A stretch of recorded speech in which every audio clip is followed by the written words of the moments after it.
I have a confession. When I was a child, I used to stare at a wall. Not because something was wrong with me or not because that was a very interesting wall, just because I had nothing else to do. I would just sit there, thinking, daydreaming, letting my brain go wherever it wanted to. I did not have a phone, I did not have YouTube, I did not have 17 streaming platforms and a TikTok algorithm that would somehow knew that I would watch a video of a dog startled by a cucumber at 1 a.m. I had a wall and I was just fine. Now let me ask you something. When was the last time you were bored? Not waiting for something to load bored or my battery died for 3 minutes bored. Actually bored. Genuinely. Staring at the ceiling wala bored or letting your mind wander while bored. And if you cannot remember, we have a problem. Because boredom is not the enemy of productivity. It is not a wastage of time. It is not something to be solved. Boredom is where your brain does your best work. And we have engineered it out of existence for every generation, from boomers to Gen Beta. And nobody is talking about what that is costing us. Stay with me because I'm going to introduce you to something called the default mode network. The default mode network, or DMN, is the part of your brain that activates when you are doing nothing in particular. When you are staring out of the train window. When you are in the shower thinking about what you said in 2009. Neuroscientists used to think the DMN was basically the brain's screensaver, in active mode, like nothing important happening. And then they studied it properly and they found out that the default mode network is actually when some of the most important cognitive processes happen. Self-reflection, empathy, creativity, future planning, processing emotional experiences, consolidating memories. The insight that came to you in the shower? Default mode network. The solution that appears when you stop thinking about the problem. Default mode network. The sudden understanding of why a relationship went wrong 3 years after the fact while you were standing in a queue. Default mode network. Your brain is actually doing its PhD thesis while you think it's doing nothing. But here is the problem. Default mode network only activates in the absence of external stimulation. It needs boredom as its raw material. And we have eliminated boredom completely from human experience. Now let me tell you what happened to your brain when smartphones arrived. Every notification, every like, every scroll, every autoplay, every pull to refresh. Each one releases a small hit of dopamine.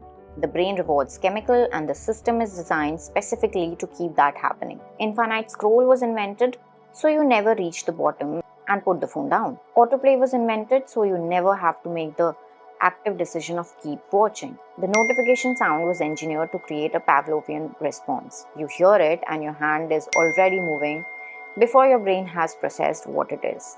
A 2025 peer review paper in a public health journal called the Dopamine Scrolling, a distinct behavioral pattern where small doses of dopamine released with each scroll combined with variable rewards schedules create tolerance. Just like addiction, the more you scroll, the more you need to scroll to feel the same level of stimulation. And here is the consequence that nobody is clearly connecting enough. When your brain is used to receiving dopamine every seconds from a screen, the 8 minutes wait at a doctor's clinic feels unbearable. The 45-second silence in a conversation feels catastrophic. The afternoon with nothing scheduled feels like an emergency. That restlessness that you feel when you have nothing to do, that anxiety that appears when your phone is not in your hand, and that inability to sit with your own thoughts for more than 3 minutes. That is not your personality. That is withdrawal. A 2025 study found that just 72 hours without a smartphone produces measurable positive changes in the brain's reward and self-control regions. 72 hours, 3 days, and the brain starts to recover, which means the damage is real, but it is also reversible, only if you let it be.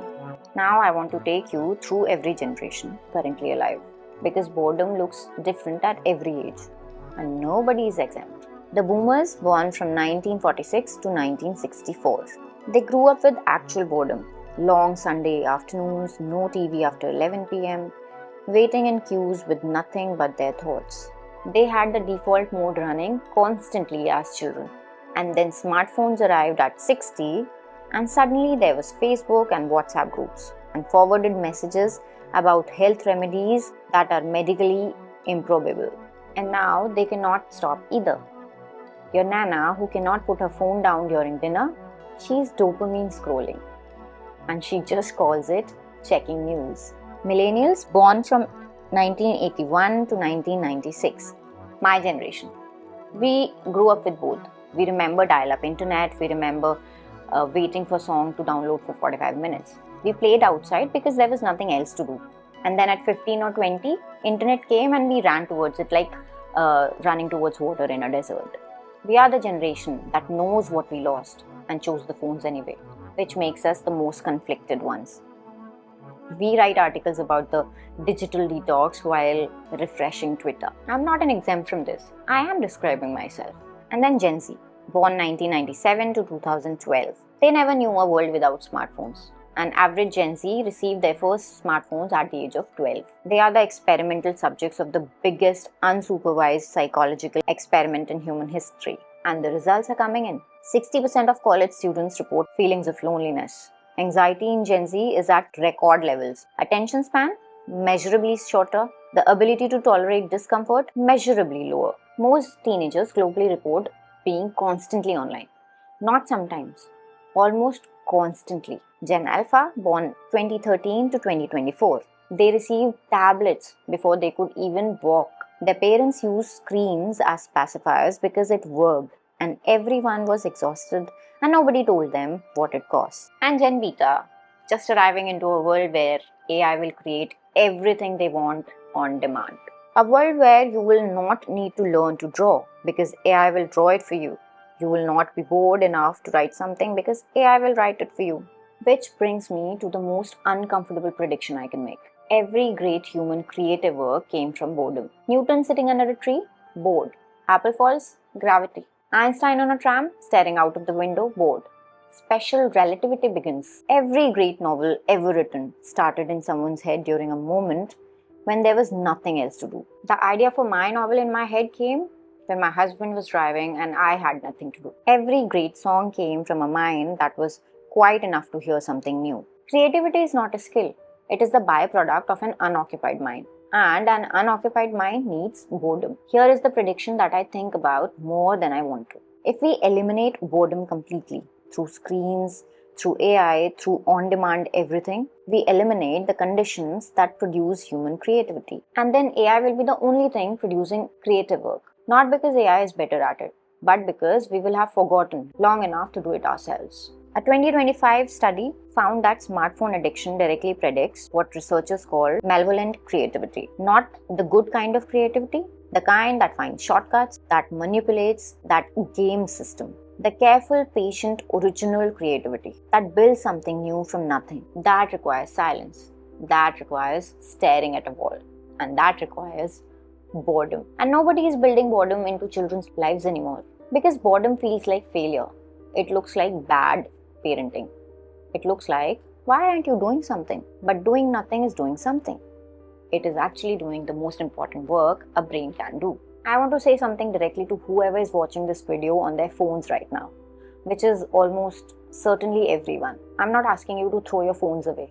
I'm not giving you a 30-day digital detox challenge. I'm just asking you to remember what it felt like to have a thought that surprised you, a thought that came from nowhere, a thought that you didn't Google, that wasn't a reaction to anything you saw online, a thought that was just yours. That thought lives in the silence. That thought lives in the boredom. It lives in the 11 minutes you spend staring at the ceiling before you reach your phone in the morning. Let it be there. Drop a comment and tell me what was the last thing that you created, realized or figured out in a moment of boredom. I want to know because I think we all have forgotten that those moments exist. Share it with someone who cannot sit in a waiting room for 3 minutes without their phones in the hand. And subscribe to my channel for power, psychology and truth that takes courage to say out loud. The most interesting thoughts that you will ever have are waiting here for you in the silences that you keep filling up.